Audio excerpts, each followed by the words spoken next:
السلام عليكم ورحمة الله وبركاته. الحمد لله رب العالمين، والصلاة والسلام على أشرف الأنبياء والمرسلين، سيدنا وحبيبنا وشفيعنا ومولانا محمد وعلى آله وأصحابه ومن تبعهم بإحسان إلى يوم الدين. أما بعد. Hadratal muhtaramin, para alim ulama, para asatidah, jemaah yang hadir, insyaallah semuanya semoga dicatat dalam deretan ahli surganya Allah. Bismillahirrahmanirrahim. Qala al-musannifu rahimahullahu ta'ala wa adama an-naf'a bihi wa bi barakati ulumihi wa bikum amin. Syattana baina man yastadillu bihi aw yastadillu alaih. Syattana ay bima'na ba'uda waftaraqa, jauh dan berbeda. Baina man yastadillu bihi, antara orang yang karena ilmu dan keyakinannya yastadillu bihi, menjadikan wujudnya Allah sebagai dalil yang menunjukkan wujudnya alam. Au yastadillu alaihi, dengan orang yang menjadikan wujudnya alam sebagai dalil atas wujudnya Allah. Orang yang pertama menjadikan Allah karena keyakinannya, karena ma'rifatnya, karena dia sangat tahu, yakin wujudnya Allah itu dalil atas wujudnya alam. Kalau yang kedua, wujudnya alam itu dalil atas wujudnya Allah. Al-mustadillu bihi, orang yang menjadikan dalil Allah, wujudnya Allah sebagai dalil atas wujudnya alam, arafal haqqa li ahlihi, meyakini bahwa segala wujud itu milik Allah. Ya, sehingga mengembalikan segalanya yang ada di alam dunia ini kepada asalnya. Jadi melihat apa saja itu, kalau orang yang menjadikan wujudnya Allah itu sebagai dalil atas wujudnya makhluk, maka melihat apapun yang ada di muka bumi, ya dikembalikan kepada Allah. Misalnya menciptakan makhluk, ada yang baik, ada yang buruk. Yaitu hakikatnya adalah eksistensi Allah ketika Allah ingin menunjukkan kebesarannya dengan sifat jalaliyahnya dan sifat jamaliyahnya. Kadang-kadang misalnya kita lihat ada makhluk yang bagus. Makhluk itu bisa manusia ya, bisa alam. Ada alam yang bagus, ada alam yang jelek, alam semesta kita lihat itu. Atau manusia yang sifatnya bagus, atau manusia yang sifatnya jelek. Nah, kalau yang pertama itu ya, dia yakini Allah yang menciptakannya, karena wujud daripada atau adanya mereka ini yang diciptakan, hakikatnya ya Allah. Allah sedang bertajalli menunjukkan dirinya, eksistensinya lewat makhluknya. Fa'athbatal amra min wujudi asli. Tadi dikatakan, maka kalau yang pertama itu mereka menetapkan segala sesuatu kepada wujud asalnya. Sebaliknya, wal istidlalu alaihi min adamil wusuli ilaihi, adapun orang yang menjadikan wujudnya makhluk sebagai dalil atas wujudnya Allah, min adamil wusuli ilaihi, itu menunjukkan yang bersangkutan belum wusul, belum sampai kepada Allah. Kita ini dulu waktu kecil ngaji, seringnya ditanya, apa dalil wujudnya Allah kan gitu. Katanya kan kita dulu belajar tauhid itu. Allah wujud kidam baqa. Gimana itu? Mukhalafatun. Terus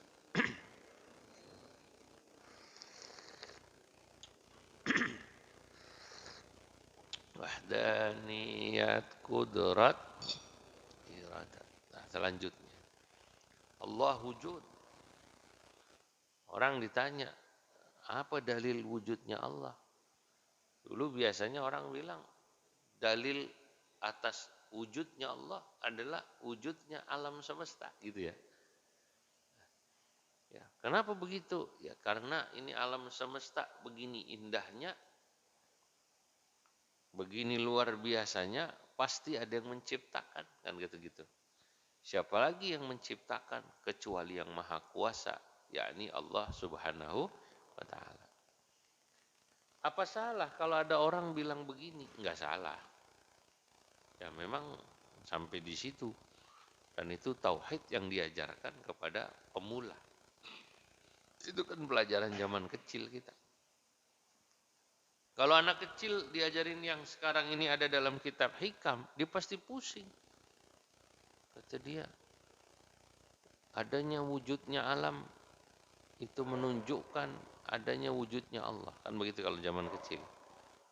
Kalau anak kecil diajarin adanya wujudnya Allah menunjukkan adanya wujudnya alam. Dia bingung. Allahnya mana Pak? Saya belum lihat. Kan gitu kan? Kata anak kecil. Kalau alamnya saya sudah lihat, makhluknya. Nah justru itu, wal istidlalu alaihi min adamil wusul ilaih. Orang yang menjadikan wujudnya alam sebagai dalil atas wujudnya Allah, menunjukkan memang dia belum sampai, belum wusul, belum sampai ilmunya, belum faham, belum ma'rifat. Wa illa karena ya famata ghaba hatta yastadilla alaihi. Sejak kapan Allah itu gaib? Hatta yastadilla alaihi, sehingga memerlukan bukti yang menunjukkan atas wujudnya Allah. Ya. Allah itu sangat zahir. Wal awwal wal akhiru zahir. Ya. Kita akan bilang semua yang ada di dunia alam semesta ini itulah ya menunjukkan begitu jelasnya Allah, zahirnya Allah atas kekuasaannya. Wa mata ba'uda hatta takuna al-atharu hiya allati tusilu ilaihi. Sejak kapan pula saudara-saudara Allah itu kok jauh sehingga kemudian membutuhkan adanya bukti ya, jejak ciptaannya yang bisa menyampaikan kepadanya. Wong padahal Allah itulah yang menciptakannya. Nah, saudara-saudara, Allah sangat dekat, Allah sangat zahir bagi orang-orang yang telah sampai kepadanya. Nah, makanya dia ngelihat apa aja, dia ngelihat Allah. Karena memang makhluk itu adalah athar. Athar itu ya apa ya, kalau bahasa jejak, bahasa kitanya jejak, jejaknya Allah. Makanya kadang-kadang ya orang-orang yang sudah ma'rifat itu ngelihat orang yang nakal, yang jelek sifatnya aja, dia mesti mengucapkan subhanallah. Ada orang jahat, jelek sifatnya, dia masih bilang subhanallah. Iya ya, ada juga ya Allah nyiptain manusia modelnya kayak gini. Dia nggak marah sama manusianya, dia ingat yang menciptakannya. Dia cuman marah sama kelakuan, tapi nggak dibawa dalam-dalam banget. Nggak kayak kita. Kita kan kalau udah dendam, kesumat sama makhluk ya. Kalau udah dendam apa namanya? Kesumat. Padahal ya emang ya ada orang diciptakan Allah begitu. Apa? Kadang-kadang dia zalim, kadang-kadang kelakuannya yang jelek, kadang-kadang bodoh. Ya emang begitu. Jadi Allah yang maha kuasa menciptakan manusia, kata orang Madura, macam-macam. Apa namanya? Macam-macam bentuk. Dan semakin macam-macam manusia, semakin kita tahu betapa luar biasanya. Nah, nanti kadang-kadang dalam hidup kita bertemu dengan makhluk yang bermacam-macam mengganggu kehidupan kita. Kita diuji itu. Ada orang berbuat zalim sama kita, yang jahat sama kita, yang jelek sama kita. Nggak usah terlalu dibawa baper terlalu dalam. Karena memang Allah Subhanahu wa taala kadang ingin menguji kita sehingga kita kemudian kembali kepada Allah Subhanahu wa taala. Orang hidup kalau enak terus gitu, kadang-kadang lupa, yang ingat dirinya terus. Saya bisa begini nih karena saya begini, karena saya begini, karena saya begini. Kalau orang lagi dapat nikmat kan begitu. Dia bilang saya. Tapi begitu dia dikasih ujian, ada orang nipu dia, ada orang ngejahatin dia, ada orang mitnah dia, kan gitu kan? Baru dia nangis. Ya. Labistu thawbar raja wan nasu qad raqadu wa qumtu ashku ila maulaya ma ajidu وقلت يا آمالي في كل نائبات ومن عليه لكشف الضر أعتمد أشكو إليك أمورا أنت تعلمها ما لي على حملها صبر ولا جلد وقد مددت يدي بالذل مبتهلا إليك يا خير من مدت إليه يد فلا تردنها يا ربي خائبة فبحر جودك يروي كل من يريد. Baru dia nangis. Ashku ilaika umuran, ya Allah, saya mengadu kepadamu. Anta ta'lamuha, engkau maha tahu atas sesuatu yang menimpa saya. Saya dijahatin si fulan, ya Allah. Saya dijolimi, bilangnya dijolimi. Saya dizalimi, saya ditipu, saya difitnah, baru ngadu. Nah, berarti kan memang kadang-kadang hikmah daripada Allah menciptakan orang-orang yang jahat, yang zalim. Kalau di film tokoh apa namanya, antagonis, ya supaya kita kemudian melihat jejak Allah pada makhluknya. Jadi dia ngadu, kau yang menciptakan dia, tolong dia, kau beri kesadaran. Baru dia bilang sama Allah. Ya kan gitu kan? Manusia kalau hidup cuma enak terus, dia lupa kadang-kadang. Mikirnya ya saya bisa begini karena saya begini. Saya kemarin karena begini jadi begini. Begitu terus. Saya. Begitu diuji sakit, begitu diuji dikasih ujian tadi dalam hidup, ketemu orang yang macam-macam, baru dia sadar. Nah, makanya tadi bagi orang-orang yang menjadikan Allah sebagai dalil atas wujudnya makhluk, itu melihat makhluk yang macam-macam bentuknya, dia melihatnya sebagai athar jejak wujudnya Allah di muka bumi. Kita semua ini adalah athar jejak wujudnya Allah di alam dunia. Ya, sudah. Saudara-saudara, Imam Ibnu Ajibah menjelaskan summa innal haqqa subhanahu wa ta'ala. Allah subhanahu wa ta'ala itu kata Imam Ibnu Ajibah, qasamal khalqa qismaini, menciptakan atau membagi manusia itu dengan dua bagian.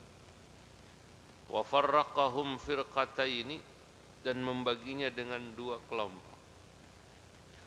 Yang pertama, qismun ikhtassahumullahu bimahabbati. Ada makhluk yang memang diciptakan Allah Subhanahu wa taala bimahabbatihi, ya, diberi kekhususan dengan mahabbah kepada Allah Subhanahu wa taala. Ya. Wa ja'alahum min wilayati, dan Allah Subhanahu wa taala menjadikan mereka min ahli wilayatihi, dalam kelompok orang yang dekat dengannya, dikasih kewalian. Wali itu dekat. Ada emang makhluk itu kata Imam Ibnu Ajibah yang diciptakan itu sejak awal sudah dikasih mahabbah, cinta kepada Allah, dan termasuk para kekasih. Fafataha lahumul bab, karena memang sudah sejak awal dipilih menjadi kekasih Allah, jalan pintunya digampangin. Wa kasyafa lahumul hijab, hijab tirai yang menutupi dirinya dengan Allah dibuka. Ya. Ya. Wa kasyafa fa ashhadahum asrar hikmatih. Ya. Fa ashhadahum asrar dzatih. Kemudian Allah Subhanahu wa taala memberikan kepada mereka kemampuan untuk menyaksikan, melihat, syuhud. Syuhud itu menyaksikan. Karena asyhadu an la ilaha illallah, maknanya aku bersaksi. Orang kalau sudah jadi kekasihnya Allah itu oleh Allah Subhanahu wa taala diberi kepada mereka salah satunya kelebihan bisa menyaksikan asrar dzati, rahasia-rahasia zat Allah yang orang awam gak ngelihat tahu. Ya. Asdala alaihim hijabal wahmi, kemudian menurunkan kepadanya hijab yang menyebabkan dia tadinya waham. Waham itu bingung, duga-duga, sekarang udah jelas semua. Ya.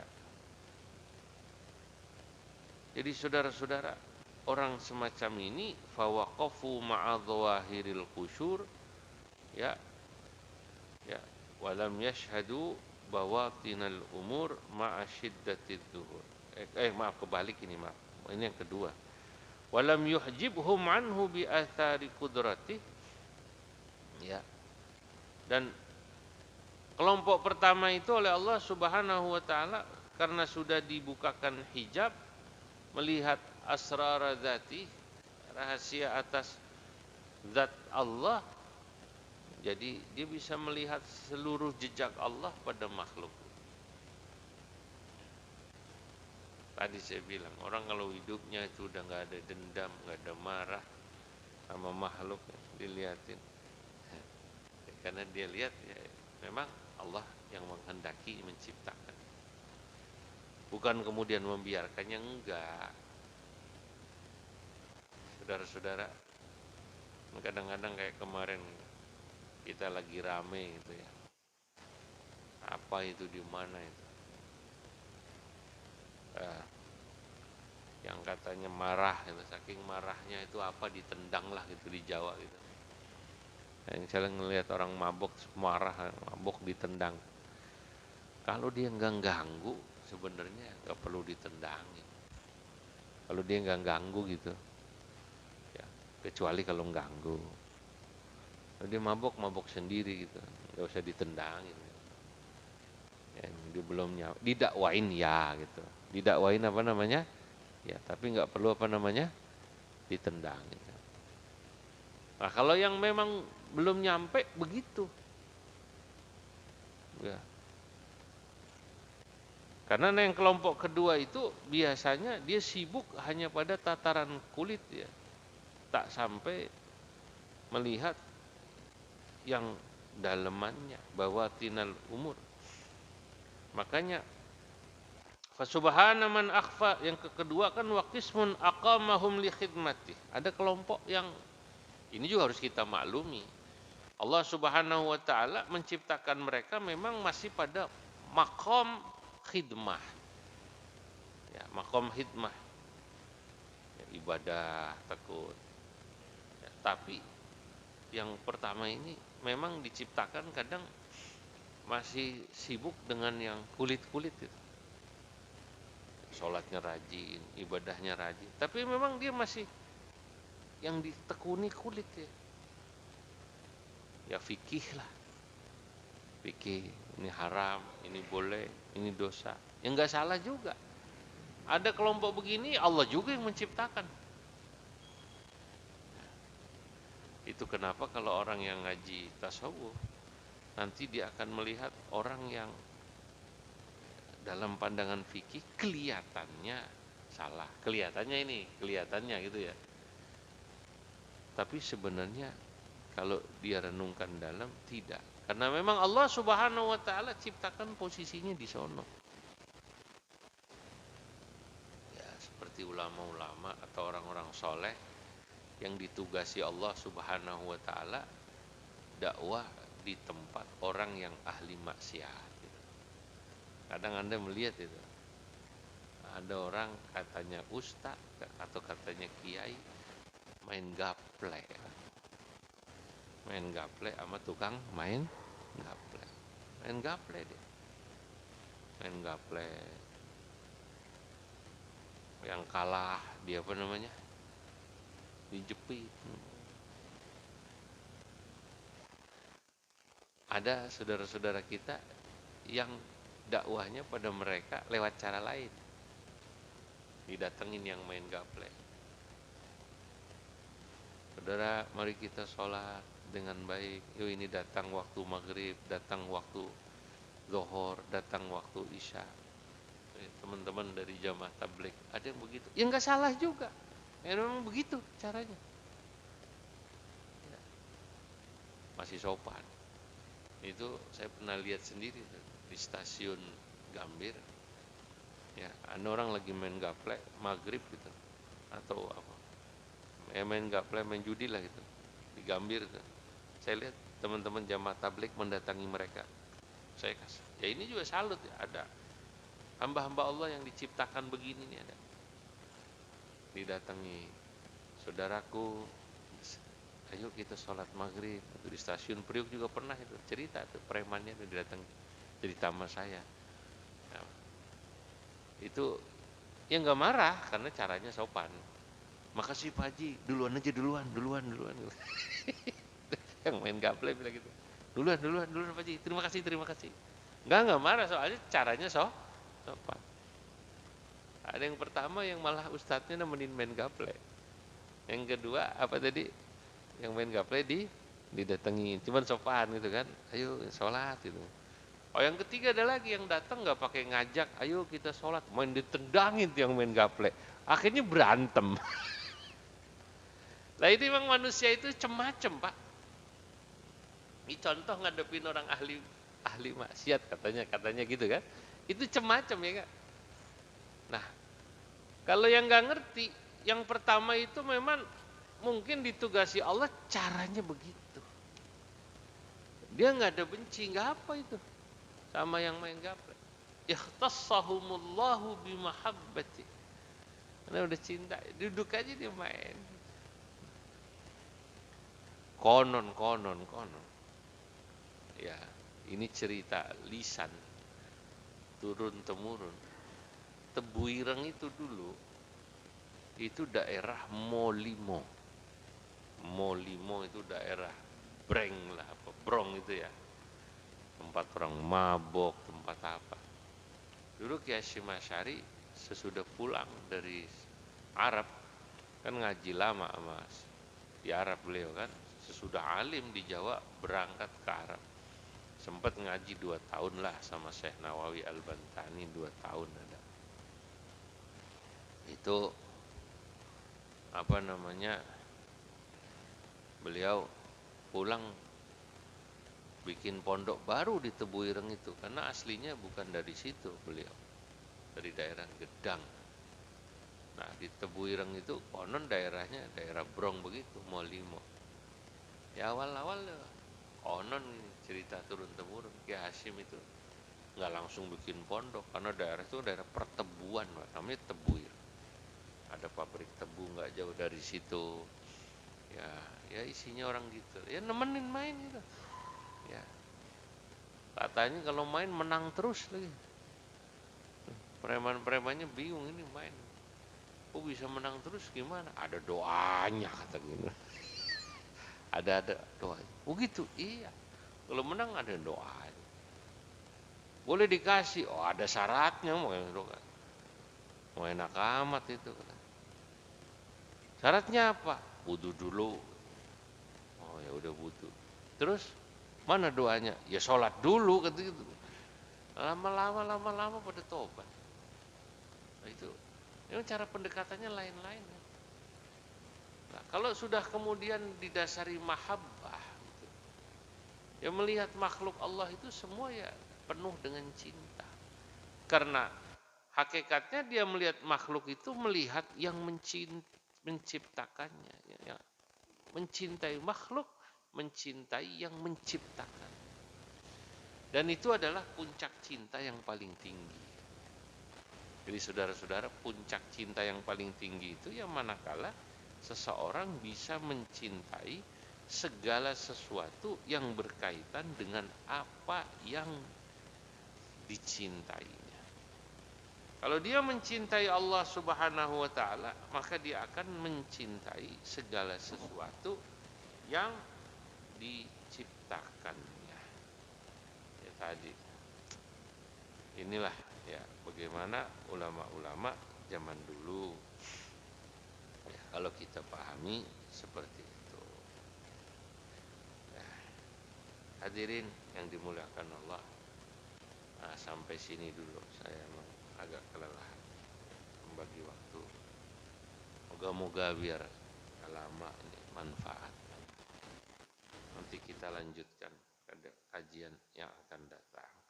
Liunfiq du sa'atin min sa'atih alwasiluna ilaih wa man qudira alaihi rizquhu as-sa'iruna ilaih. Bismillahirrahmanirrahim. Allahumma salli wa sallim ala sayyidina Muhammad awwalina wal akhirin barik wa radiyallahu tabaraka wa ta'ala sadatina sahabi rasulillah ajma'in. Allahumma anfa'na bima 'allamtana wa 'allimna ma yanfa'una wa zidna ilman wa yaqina. Rabbana ighfir lana wa liwalidayna warhamhuma kama rabbayana saghira. Liikhwanina alladhina sabaquna bil iman wa la taj'al fi qulubina ghillan lil ladzina amanu rabbana innaka ra'ufur rahim. Wa sallallahu ala sayyidina Muhammad wa ala alihi wa sahbihi wa sallam. Walhamdulillahi rabbil alamin. Assalamualaikum warahmatullahi wabarakatuh.